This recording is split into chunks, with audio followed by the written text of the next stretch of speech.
Hey, I'm Matt Crowley, this is another editorial, and due to the unfortunate passing of Wes Craven recently, I got thinking a lot about The Last House on the Left. And then I got thinking a lot about the video nasty scare, so let's talk about that. The video nasty scare of the 1980s. This is a topic that fascinates me because it's a relatively new thing. In fact, it's such a recent thing that if you're a young person now and live in the UK, your parents would almost certainly have lived through it and remembered it. Go ask them how much of a badass it must have felt to effectively flip the government off every single time you wanted to rent a copy of Driller Killer. This also might be a little bit difficult to follow because the law gets very heavily involved. So we need to establish two things in order to create context. Firstly, for our American viewers, the United Kingdom has its own film regulatory board by the name of the British Board of Film Classification, which at the time was known as the British Board of Film Censors, or BBFC, which is basically the equivalent of the MPAA, which is what you folks have in the United States. And the second is the nature of our obscenity laws. According to the Obscene Publications Act of 1959, a publication, whether that be a movie, book, TV show, or some other form of media, is declared obscene if the entire article is, if taken as a whole, such as to tend to deprave and corrupt persons who are likely, having regard to all relevant circumstances, to read, see, or hear the matter contained or embodied in it. In other words, your work is considered obscene if it's likely to deprave and corrupt a significant portion of its intended audience. In the 1970s, VHS tapes were just coming in, as well as home video recorders, and at the time there was no legislation or certification to regulate home video at first. The BBFC had the ability to regulate and censor works for public viewing, i.e. movie theatres, but home video was a new thing that they didn't have any authority over. Videotapes were seen as a distribution thing and not a public exhibition thing. Kind of like years ago how you used to buy your own 35mm print for your home projector,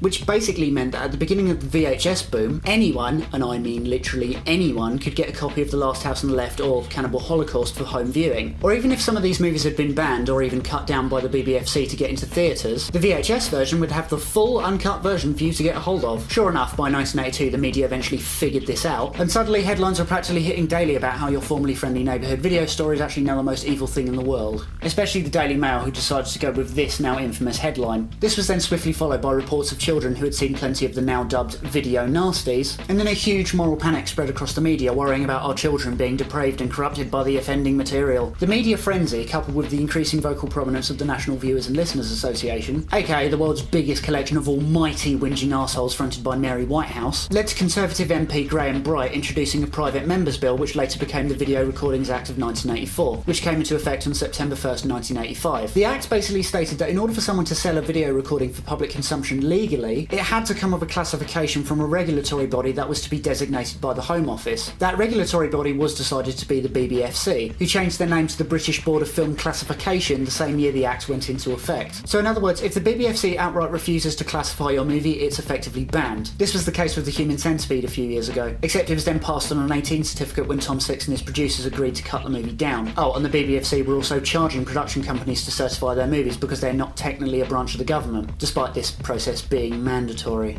They still do this, by the by. Anyway, the BBFC, in conjunction with the Department of Public Prosecutions, put together a list of 72 titles that were confiscated by the police and banned, the distributors and producers of which were taken to court under the Obscene Publications Act. If you're interested in the full list of all the titles, pause the video now.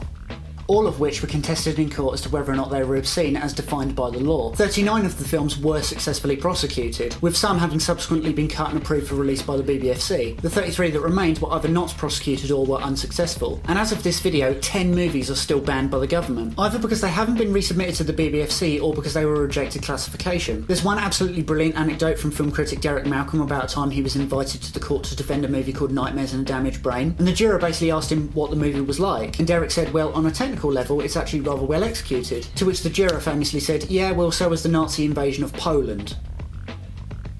To this very day, that anecdote is held up by other film critics as an example of what they were up against from the legal system. But in all fairness, this situation could have been much, much worse. The Video Recording Act states that the regulatory body that gives out classifications is one that is determined by the Home Office, and would therefore be independent and not a branch of the government. So the Prime Minister doesn't decide what you get to see, nor does anyone in Parliament. Instead, an organisation away from government oversight, except for the Obscene Publications Act, decides. And over time, things started to cool down. Eventually the tabloid fire started to disappear in and James Furman stepped down as the director of the BBFC, which then led to an internal reappraisal of some previously controversial work. Movies like The Exorcist, The Texas Chainsaw Massacre and The Evil Dead eventually saw an 18-rated uncut re-release. And the relaxation of the BBFC's policy on tough material continues even now, with things like The Woman in Black and The Hunger Games getting past the BBFC with a 12A rating. Although, to be fair, The Hunger Games was actually cut down from a 15, but that was Lionsgate's decision. A 12A rating, and stated in 2002, means that if you're under 12, you're going to need an adult with you. Man, I remember when it was mainstream press that Spider-Man was getting a 12A. Ah, memories. So yeah, nowadays the BBFC are generally seen as a kind of a liberal bunch who take artistic context into account when making their decisions. In fact, they've made it part of their remit to make themselves totally open to the public, and for you to be able to see on their website the decisions that they've made. As in, like, all the certification is right there and the reasons for doing so, and it's all there on the website. But I will warn you in advance, their stuff does contain plot spoilers. This is all thanks to David Cook, who is the current director of the BBFC. I've heard him quite a few times on the radio with Mark Kermode and Simon Mayo, and he strikes me as kind of cool and considerate. Although unfortunately he did say in a recent interview with The Guardian that he's looking to retire at some point in March next year. So the BBFC's attitude might go through another big sea change once again. You just never know with these things. Anyway, thanks for listening to me babble on, and I'll see you next time.